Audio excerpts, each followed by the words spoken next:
Chapter 4, Deliverance. Now Joseph and all his brothers and all that generation died. But the Israelites were exceedingly fruitful. They multiplied greatly, increased in numbers, and became so numerous that the land was filled with them. Then a new king, to whom Joseph meant nothing, came to power in Egypt. "Look," he said to his people, "the Israelites have become far too numerous for us. Come, we must deal shrewdly with them, or they will become even more numerous. And if war breaks out, we'll join our enemies, fight against us, and leave the country." So they put slave masters over them to oppress them with forced labor, and they built Pithom and Ramses as store cities for Pharaoh. But the more they were oppressed, the more they multiplied and spread. So the Egyptians came to dread the Israelites and worked them ruthlessly. They made their lives bitter with harsh labor in brick and mortar and with all kinds of work in the fields. In all their harsh labor, the Egyptians worked them ruthlessly. Then Pharaoh gave this order to all his people: "Every Hebrew boy that is born you must throw into the Nile, but let every girl live." Now a man of the tribe Levi married a Levite woman, and she became pregnant and gave birth to a son. When she saw that he was a fine child, she hid him for 3 months. But when she could hide him no longer, she got a papyrus basket for him and coated it with tar and pitch. Then she placed the child in it and put it among the reeds along the bank of the Nile. Her sister stood at distance to see what would happen to him. Then Pharaoh's daughter went down to the Nile to bathe, and her attendants were walking along the riverbank. She saw the basket among the reeds and sent her female slave to get it. She opened it and saw the baby. He was crying, and she felt sorry for him. "This is one of the Hebrew babies," she said. Then his sister asked Pharaoh's daughter, "Shall I go and get one of the Hebrew women to nurse the baby for you?" "Yes, go," she answered. So the girl went and got the baby's mother. Pharaoh's daughter said to her, "Take this baby and nurse him for me, and I will pay you." So the woman took the baby and nursed him. When the child grew older, she took him to Pharaoh's daughter, and he became her son. She named him Moses, saying, "I drew him out of the water." One day after Moses had grown up, he went out to where his own people were and watched them at their hard labor. He saw an Egyptian beating a Hebrew, one of his own people. Looking this way and that and seeing no one, he killed the Egyptian and hid him in the sand. The next day he went out and saw 2 Hebrews fighting. He asked the one in the wrong, "Why are you hitting your fellow Hebrew?" The man said, "Who made you ruler and judge over us? Are you thinking of killing me as you killed the Egyptian?" Then Moses was afraid and thought, "What I did must have become known." When Pharaoh heard of this, he tried to kill Moses. But Moses fled from Pharaoh and went to live in Midian, where he sat down by a well. Now a priest of Midian had 7 daughters, and they came to draw water and fill the troughs to water their father's flock. Some shepherds came along and drove them away, but Moses got up and came to their rescue and watered their flock. When the girls returned to rule their father, he asked them, "Why have you returned so early today?" They answered, "An Egyptian rescued us from the shepherds. He even drew water for us and watered the flock." "And where is he?" Reuel asked his daughters. "Why did you leave him? Invite him to have something to eat." Moses agreed to stay with the man, who gave his daughter Zipporah to Moses in marriage. Zipporah gave birth to a son, and Moses named him Gershom, saying, "I have become a foreigner in a foreign land." During that long period, the king of Egypt died. The Israelites groaned in their slavery and cried out, and their cry for help because of their slavery went up to God. God heard their groaning, and he remembered his covenant with Abraham, with Isaac, and with Jacob. So God looked on the Israelites and was concerned about them. Now Moses was tending the flocks of Jethro, his father-in-law, the priest of Midian, And he led the flock to the far side of the wilderness and came to Horeb, the mountain of God. There the angel of the Lord appeared to him in flames of fire from within a bush. Moses saw that though the bush was on fire, it did not burn up. So Moses thought, I will go over and see this strange sight, why the bush does not burn up. When the Lord saw that he had gone over to look, God called to him from within the bush, Moses, Moses. And Moses said, Here I am. Do not come any closer, God said. Take off your sandals, for the place where you are standing is holy ground. Then he said, I am the God of your father, the God of Abraham, the God of Isaac, and God of Jacob. At this, Moses hid his face because he was afraid to look at God. The Lord said, I have indeed seen the misery of my people in Egypt. I have heard them crying out because of their slave drivers, and I am concerned about their suffering. So I have come down to rescue from the hand of the Egyptians and to bring them up out of that land into a good and spacious land, a land flowing with milk and honey, the home of the Canaanites, Hittites, Amorites, Perizzites, Hivites, Jebusites. And now the cry of the Israelites has reached me, and I have seen the way the Egyptians are oppressing them. So now, go, I am sending you to Pharaoh to bring my people, the Israelites, out of Egypt. But Moses said to God, Who am I that I should go to Pharaoh and bring the Israelites out of Egypt? And God said, I will be with you, and this will be the sign to you that it is I who have sent you. When you have brought the people out of Egypt, you will worship God on this mountain. Moses said to God, Suppose I go to the Israelites and say to them, The God of your fathers has sent me to you, and they ask me, What is his name? Then what shall I tell them? God said to Moses, I am who I am. This is what you are to the Israelites. I am has sent me to you. God also said to Moses, Say to the Israelites, The Lord, the God of your fathers, the God of Abraham, the God of Isaac, and the God of Jacob, has sent me to you. This is my name forever, the name you shall call me from generation to generation. Moses said to the Lord, Pardon your servant, Lord. I have never been eloquent, neither in the past nor since you have spoken to your servant. I am slow of speech and tongue. The Lord said to him, Who gave human beings their mouths? Who makes them deaf or mute? Who gives them sight or makes them blind? Is it not I, the Lord? Now go, I will help you speak and will teach you what to say. But Moses said, Pardon your servant, Lord. Please send someone else.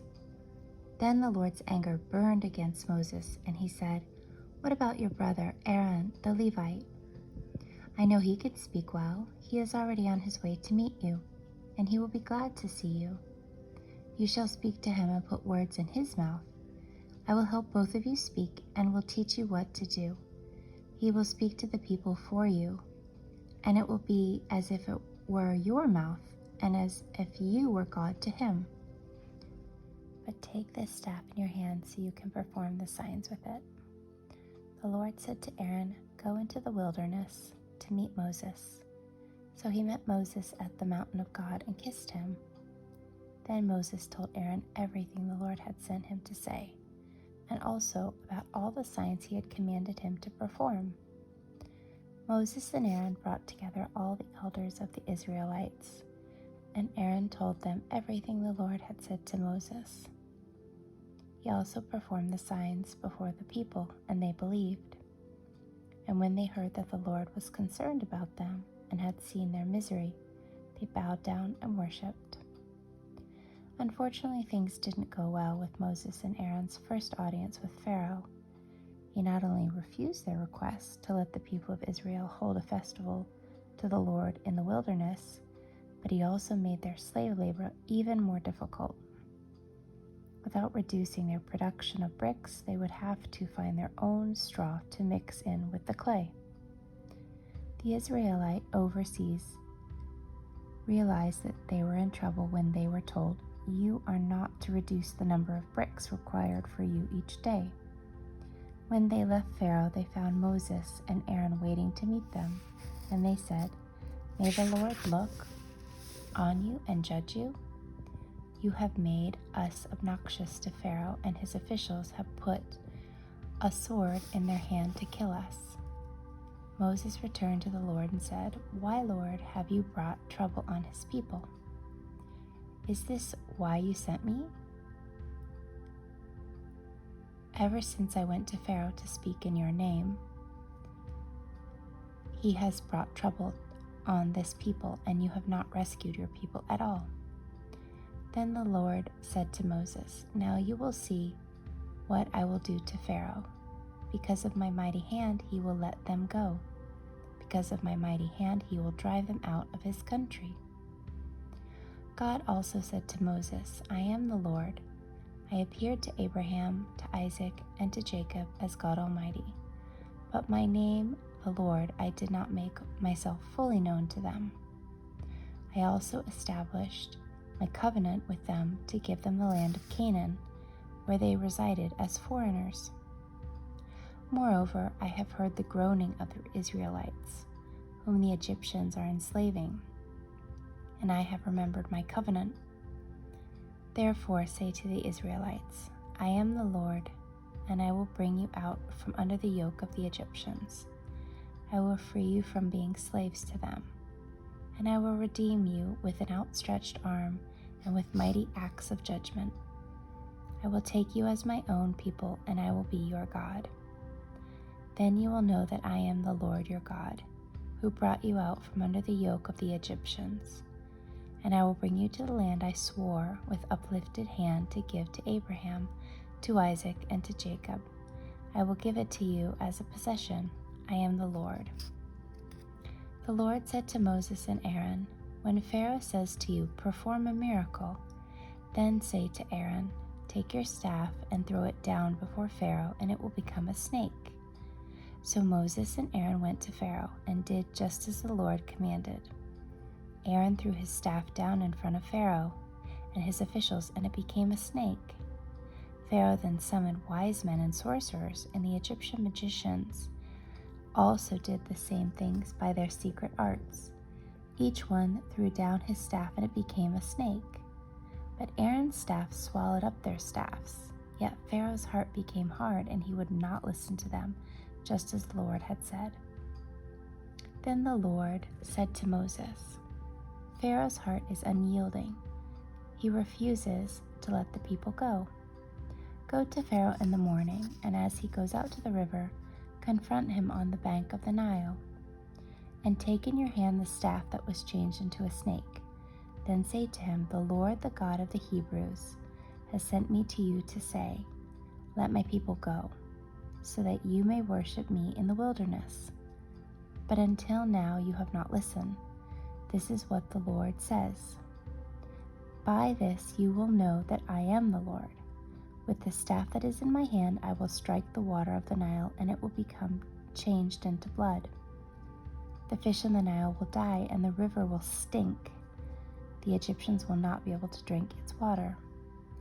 The Lord said to Moses, "Tell Aaron, take your staff and stretch out your hand over the waters of Egypt, over the streams and canals, over the ponds and all the reservoirs, and they will turn to blood. Blood will be everywhere in Egypt, even in vessels of wood and stone." Moses and Aaron did just as the Lord had commanded. He raised his staff in the presence of Pharaoh, and his officials struck the water of the Nile, and all the water was changed into blood. The fish in the Nile died, and the river smelled so bad that the Egyptians could not drink its water. Blood was everywhere in Egypt. But the Egyptian magicians did the same things by their secret arts, and Pharaoh's heart became hard. He would not listen to Moses and Aaron, just as the Lord had said. Instead, he turned and went into his palace, and did not even take this to his heart. And all the Egyptians dug along the Nile to get drinking water, because they could not drink the water of the river. The next plague included millions of frogs hopping into every kitchen, every street and every field in Egypt. Pharaoh's court magicians again were able to conjure their own similar plague, and then even more frogs were leaping about. Unable to take one more amphibian, Pharaoh agreed to let the Hebrews go if Moses would get rid of the frogs. Moses prayed and the frogs died. With the immediate crisis resolved, Pharaoh again stubbornly refused to make good on his part of the deal. So Moses hit the dust with his staff, and gnats swarmed the land. Pharaoh's magicians could not replicate this plague, and they expressed respect for the Hebrews' God. Still, Pharaoh would not budge. God continued to show his power as he prepared to rescue his people. The cycle continued through plagues that included swarms of flies, a disease that killed livestock, terrible boils that afflicted people and animals, thunderstorms with destructive hail, devouring locusts, and a frightening time of darkness. After each devastating plague, Pharaoh assured Moses that he could leave with the people, but later he would change his mind. But the Lord hardened Pharaoh's heart, and he was not willing to let them go. Pharaoh said to Moses, "Get out of my sight. Make sure you do not appear before me again. The day you see my face, you will die." "Just as you say," Moses replied, "I will never appear before you again." Now the Lord had said to Moses, "I will bring one more plague on Pharaoh and on Egypt. After that, he will let you go from here, and when he does, he will drive you out completely." So Moses said, "This is what the Lord says. About midnight I will go throughout Egypt. Every firstborn son in Egypt will die, from the firstborn son of Pharaoh who sits on the throne to the first son of the female slave who is at her handmill, and all the firstborn of the cattle as well. There will be loud wailing throughout Egypt, worse than there had ever been or ever will be again. But among the Israelites not a dog will bark at any person or animal. Then you will know that the Lord makes a distinction between Egypt and Israel. All these officials of yours will come to me, bowing down before me and saying, 'Go, you and all the people who follow you.' After that I will leave." Then Moses, hot with anger, left Pharaoh. The Lord said to Moses and Aaron in Egypt, "This month is to be for you the first month of your year. Tell the whole community of Israel that on the 10th day of this month, each man is to take a lamb for his family, one for each household. The animals you choose must be 1-year-old males without defect, and you may take them from the sheep or goats. Take care of them until the 14th day of the month, when all the members of the community of Israel must slaughter them at twilight. Then they are to take some of the blood and put it on the sides and tops of the door frames of the houses where they eat the lambs. That same night they are to eat the meat roasted over the fire along with bitter herbs and bread made without yeast. This is how you are to eat it, with your cloak tucked into your belt, your sandals on your feet, and your staff in your hand. Eat it in haste. It is the Lord's Passover. On that same night I will pass through Egypt and strike down every firstborn of both people and animals, and I will bring judgment on all the gods of Egypt. I am the Lord. The blood will be a sign for you on the houses where you are, and when I see the blood, I will pass over you. No destruction plague will touch you when I strike Egypt." Then Moses summoned all of the elders of Israel and said to them, "Go at once and select the animals for your families and slaughter the Passover lamb. Take a bunch of hyssop, dip it into the blood, into the basin, and put some of the blood on the top and on both sides of the door frame. None of you shall go out of the door of your house until morning. When the Lord goes through the land to strike down the Egyptians, he will see the blood on top and the side of the door frame and will pass over that doorway, and he will not permit the destroyer to enter your houses and strike you down.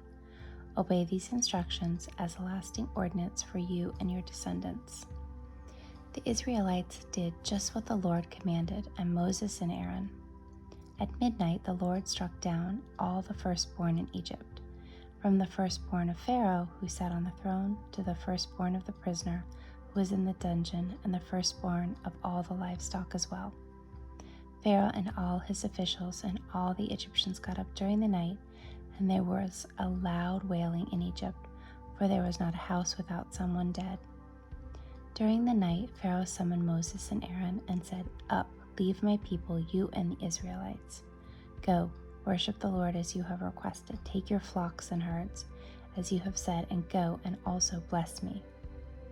The Egyptians urged the people to hurry and leave the country, for otherwise, they said, we will all die. Now the length of the time of the Israelite people lived in Egypt was 430 years. At the end of the 430 years, to the very day, all the Lord's divisions left Egypt. God had remembered his enslaved people and rescued them. They packed their carts with supplies and spoils freely given to them by the Egyptians and prepared for a long, dusty journey. God provided a surefire way for them to stay on course, day and night, but their deliverance from Egypt wasn't complete yet. By day, the Lord went ahead of them in a pillar of cloud to guide them on their way, and by night in a pillar of fire to give them light so that they could travel by day or night. Neither the pillar of cloud by day nor the pillar of fire by night left its place in front of the people. Then the Lord said to Moses, "Tell the Israelites to turn back and encamp near Pi-hahiroth, between Migdol and the sea. They are to encamp by the sea, directly opposite Baal-zephon. Pharaoh will think the Israelites are wandering around the land in confusion, hemmed in by this desert. And I will harden Pharaoh's heart, and he will pursue them. But I will gain glory for myself through Pharaoh and all his army, and the Egyptians will know that I am the Lord." So the Israelites did this. When the king of Egypt was told that the people had fled, Pharaoh and his officials changed their minds about them and said, "What have we done? We have let the Israelites go and have lost their services." So he had his chariot made ready and took his army with him. He took 600 of the best chariots, along with all the other chariots of Egypt, with officers over all of them. The Lord hardened the heart of Pharaoh's king of Egypt so that he pursued the Israelites, who were marching out boldly. The Egyptians, all Pharaoh's horses and chariots, horsemen and troops, pursued the Israelites and overtook them as they camped by the sea near Pi-hahiroth, opposite Baal-zephon. As Pharaoh approached, the Israelites looked up, and were the Egyptians marching after them. They were terrified and cried out to the Lord. They said to Moses, "Was it because there were no graves in Egypt that you brought us to the desert to die? What have you done to us, bringing us out of Egypt? Didn't we say to you in Egypt, 'Leave us alone'? Let us serve the Egyptians? It would have been better for us to serve the Egyptians than to die in the desert." Moses answered the people, "Do not be afraid. Stand firm, and you will see that the deliverance of the Lord will bring you today. The Egyptians you see today, you will never see again. The Lord will fight for you, and you need only to be still." Then the Lord said to Moses, "Why are you crying out to me? Tell the Israelites to move on. Raise your staff and stretch out your hand over the sea to divide the waters so that the Israelites can go through the sea on dry ground. I will harden the hearts of the Egyptians so that they will go in after them, and I will gain glory through Pharaoh and all his army, through his chariots and his horsemen. The Egyptians will know that I am the Lord when I gain glory through Pharaoh, his chariots, and his horsemen." Then the angel of God, who had been traveling in front of the Israelites' army, withdrew and went behind them. The pillar of cloud also moved from in front and stood behind them, coming between the armies of Egypt and Israel. Throughout the night, the cloud brought darkness to the one side and light to the other side, so neither went near the other all night long. Then Moses stretched out his hand over the sea, and all that the night the Lord drove the sea back with a strong east wind and turned it into dry land. The waters were divided, and the Israelites went through the sea on dry ground, with a wall of water on their right and on their left. The Egyptians pursued them, and all Pharaoh's horses and chariots and horsemen followed them into the sea. During the last watch of the night, the Lord looked down from the pillar of the fire and cloud at the Egyptian army and threw it into confusion. He jammed the wheels of their chariots so that they had difficulty driving. And the Egyptians said, "Let's get away from the Israelites. The Lord is fighting for them against Egypt." Then the Lord said to Moses, "Stretch out your hand over the sea so that the waters may flow back over the Egyptians and their chariots and horsemen." Moses stretched out his hand over the sea, and at daybreak the sea went back into its place. The Egyptians were fleeing towards it, and the Lord swept them into the sea. The water flowed back and covered the chariots and horsemen. The entire army of Pharaoh that had followed the Israelites into the sea, not one of them survived. But the Israelites went through the sea on dry ground with a wall of water on their right and on their left.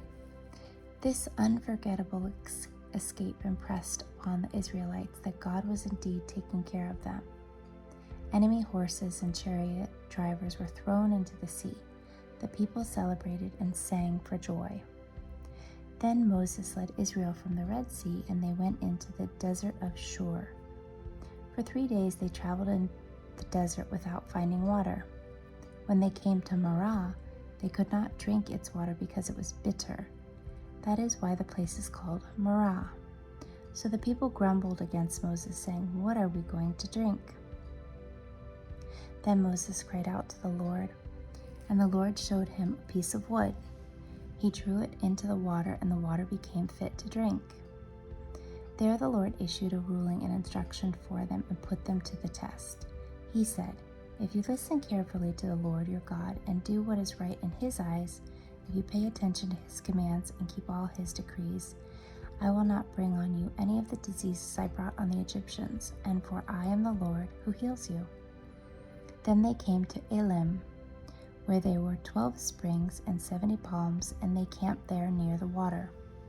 The whole Israelite community set out from Elim and came to the desert of Sin, which is between Elim and Sinai, on the 15th day of the 2nd month after they had come out of Egypt. In the desert, the whole community grumbled against Moses and Aaron. The Israelites said to them, "If only we had died by the Lord's hand in Egypt. There we sat around pots of meat and ate all the food we wanted, but you have brought us out into the desert to starve this entire assembly to death." So Moses and Aaron said to all the Israelites, "In the evening you will know that it was the Lord you brought out of Egypt, and in the morning you will see the glory of the Lord, because he has heard your grumbling against him. Who are we that you should grumble against us?" Moses also said, "You will know that it was the Lord when he gives you meat to eat in the evening and all the bread you want in the morning, because he has heard your grumbling against him. Who are we? You are not grumbling against us, but against the Lord." Then Moses told Aaron, "Say to the entire Israelite community, 'Come before the Lord, for he has heard your grumblings.'" While Aaron was speaking to the whole Israelite community, they looked towards the desert, and there was the glory of the Lord appearing in the cloud. The Lord said to Moses, "I have heard the grumbling of the Israelites. Tell them, at twilight you will eat meat, and in the morning you will be filled with bread. Then you will know that I am the Lord your God." That evening quail came and covered the camp, and in the morning there was a layer of dew around the camp. When the dew was gone, thin flakes like frost on the ground appeared on the desert floor. When the Israelites saw it, they said to each other, "What is it?" For they did not know what it was. Moses said to them, "It is the bread the Lord has given you to eat." The people called these honey-tasting crackers manna, which sounds like, "What is it?" They all received exactly as much as they needed for each day.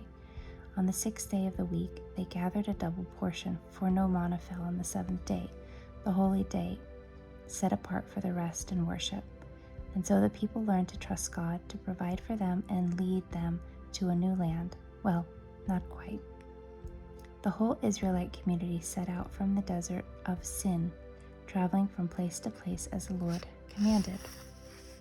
They came to Rephidim, but there was no water for the people to drink, so they quarreled with Moses and said, "Give us water to drink." Moses replied, "Why do you quarrel with me? Why do you put the Lord to the test?" But the people were thirsty for water, and they grumbled against Moses. They said, "Why did you bring us up out of Egypt to make us and our children and livestock die of thirst?" Then Moses cried out to the Lord, "What am I to do with these people? They are almost ready to stone me." The Lord answered Moses, "Go out in front of the people. Take with you some of the elders of Israel, and take in your hand the staff with which you struck the Nile, and go. I will stand there before you by the rock of Horeb. Strike the rock, and water will come out of it for the people to drink." So Moses did this in the sight of the elders of Israel.